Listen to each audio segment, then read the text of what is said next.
Remember, I do not promote any types of superstition. I just narrate the incidents due to lack of source. Take these incidents in entertainment purpose only. Breathe. কিছু অনুভূতি যা বাস্তব।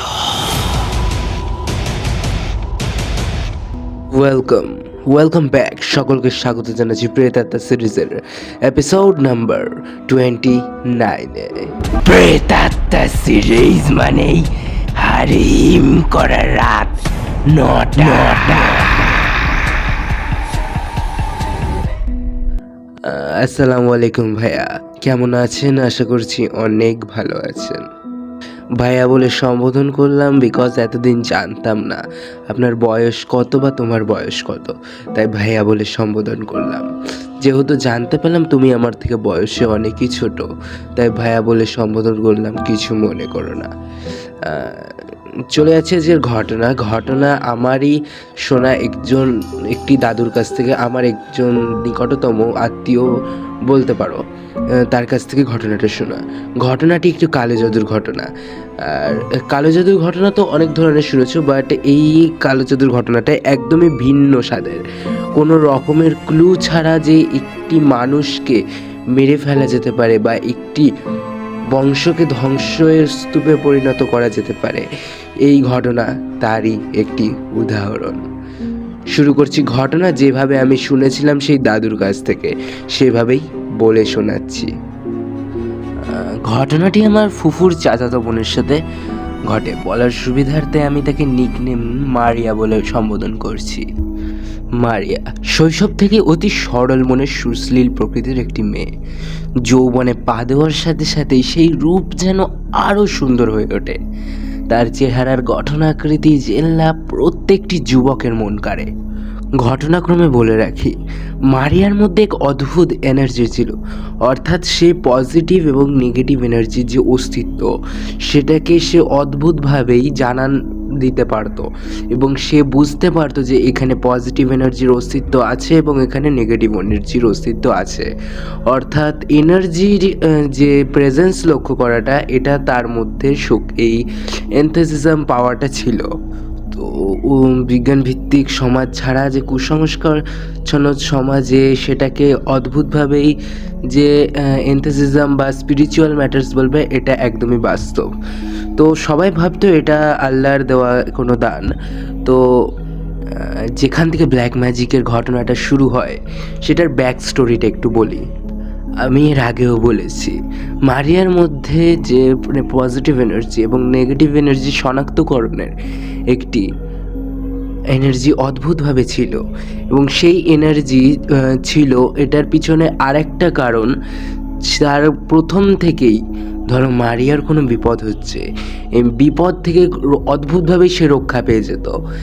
As usually মারিয়াকে সমাজে অনেক আলাদা চোখে দেখা হতো। সবাই ভাবতো এটি আল্লাহর দান, অ্যান্ড ফর দিস কজ এই পজিটিভ এনার্জি ধরো কোথাও অস্তিত্ব আছে, এবং তার বক্তব্য অনুযায়ী যে এনথুজিয়াজম পাওয়ারটা, এই পাওয়ারটা সে শনাক্ত করতে পারতো খুব সহজেই, এবং যখনই এটা ফিল হতো তার, তখনই তার কানের কাছে আজানের যে শব্দ, গুনগুন শব্দ করে কেউ কিছু একটা বলতো, এবং যখনই কোথাও নেগেটিভ এনার্জির অস্তিত্ব পেত, সে তখন শুনতে পেত কর্কশ একটি গলার শব্দ।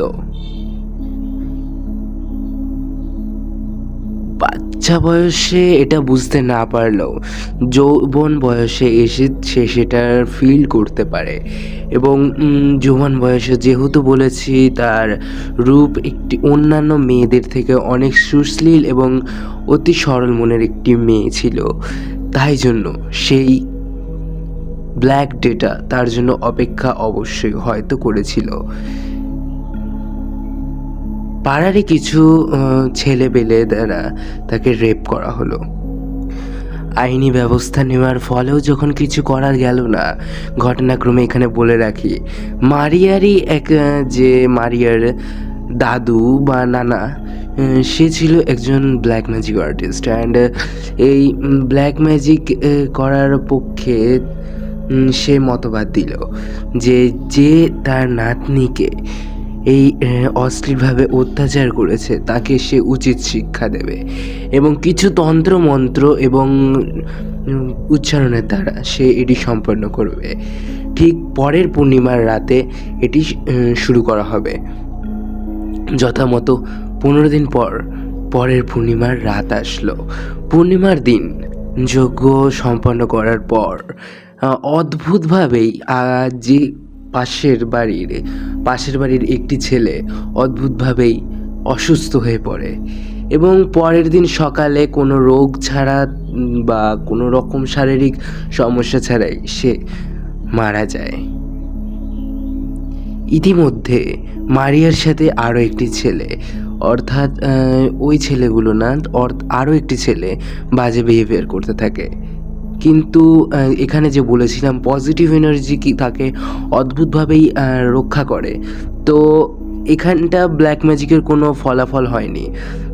পজিটিভ এনার্জির দ্বারা সে যেই ছেলেটি তাকে ডিস্টার্ব করেছিল মারিয়ার কাছে যেতে যাবে, সেই ছেলেটি তখনই সে মারিয়ার দিকে আঙুল দেখিয়ে ভয় পায়, বলে, কে তুই, কে কে তুই, কে, ছেড়ে দে আমাকে, ছেড়ে দে। মারিয়া বুঝতে পারে না কি হচ্ছে। পর মুহূর্তেই রাত্রেবেলা শোনা যায় সেই ছেলেটি, অর্থাৎ সেও ছিল গ্রামেরই একটি ছেলে, সেই ছেলেটি হার্ট অ্যাটাকে অদ্ভুতভাবে মারা যায়। কিন্তু সেটি কিভাবে হলো সেটা এখনো পর্যন্ত জানা যায়নি, সেটি এখনো পর্যন্ত রহস্য। ইতিমধ্যে বলেছি যে ব্ল্যাক ম্যাজিকের একটি ছেলে অদ্ভুতভাবে মারা গেছে এবং আরও দুজন যারা তার সেই যুক্ত ছিল রেপে, তাদের মধ্যে আরও একজন পরের দিন জানা যায় সেও হার্ট অ্যাটাকে মারা গেছে। বাট এরা কিভাবে হার্ট অ্যাটাকে মারা যাচ্ছে সেটা জানা গেল না। এর পরের দিনের ঘটনা, and again I say the last one is still now alive. So তার সাথে যে ঘটনাটা ঘটে সেটা আমরা কোনো দিনও পরিকল্পনা করতে পারিনি। মারা যাওয়ার কিছুদিন আগে থেকে সে নাকি বলতো সে অদ্ভুতভাবে স্বপ্নে কাউকে দেখতে পাচ্ছে। স্বপ্নে কেউ এসে বলছে যে, আর করবি, আর করবি, আর করবি না তো।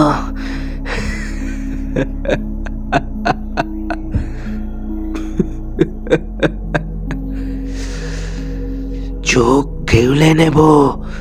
এতদিন ধরে এই সব ঘটনা স্বপ্নে দেখার পরও এই বাড়িতে ইনফর্ম করলেও কেউ কোনো ধরনের তোয়াক্কা করেনি এই বিষয়ে। সবাই ভেবেছে মজা হবে, উড়িয়ে দিয়েছে। কিন্তু পর মুহূর্তে যেদিন সে মারা গেল সেদিন সকালবেলা দেখা গেল যে সেই ছেলেটি বিছনায় পড়ে আছে, সারা হাতে তার খামচির দাগ, চোখ দুটো যেন ঠিকরে বেরিয়ে আছে, জিভ তার গলা অবধি ঝুলে পড়েছে।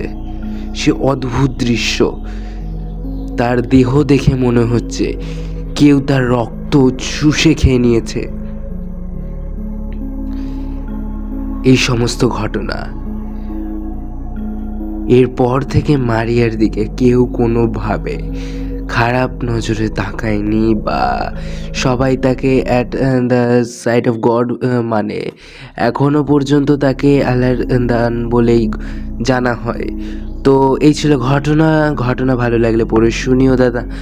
আশা করছি ভালো ঘটনা পাঠাতে পেরেছি এবং নেক্সট টাইম আরও ভালো ঘটনা দেওয়ার চেষ্টা করব। ভালো থাকুক প্রেতাত্মা সকল সদস্যরা। দেখা হচ্ছে আবার নেক্সট এপিসোডে, যেদিন ঘটনা লিখে পাঠাবো। আশা করছি তুমি ঘটনাগুলো পড়ে শোনাবে। আমি এর পরে একটি ঘটনা পাঠাচ্ছি যেটা একটি পিশাচ তার পিকনিকে নিয়ে, সেই ঘটনাটা যাক স্পয়লার দিয়ে দিলাম। তো ভালো থেকো, বাই। প্রেতাত্মা সিরিজ মানেই হারিম করার রাত 9টা।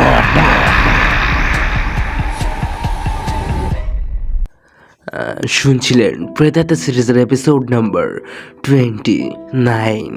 কেমন লাগলো ঘটনা? এপিক ব্ল্যাক ম্যাজিক ঘটনাটার টাইটেল দিয়েছিলাম।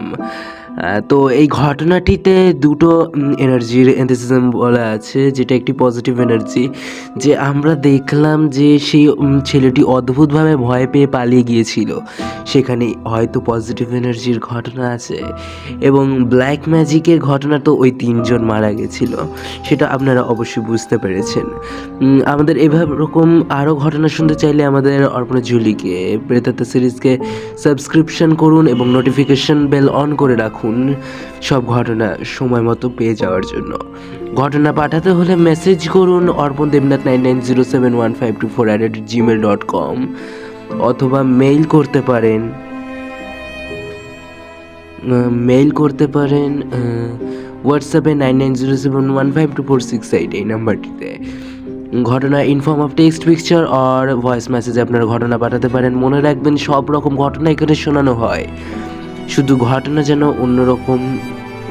অন্য কোনো চ্যানেল থেকে কপি করা না হয়ে থাকে, বা সেই ঘটনা যেন অন্য কোনো প্ল্যাটফর্মে না শোনানো হয়ে থাকে। ভালো থাকবেন সবাই, আবার দেখা হচ্ছে নেক্সট এপিসোডে, এপিসোড নাম্বার 30 এর সাথে। তো ঘটনা কেমন লাগলো সবাই কমেন্ট করে দিন, আর কি কোথা থেকে শুনছেন বলে দিন। মনে রাখবেন, কিছু অনুভূতি যা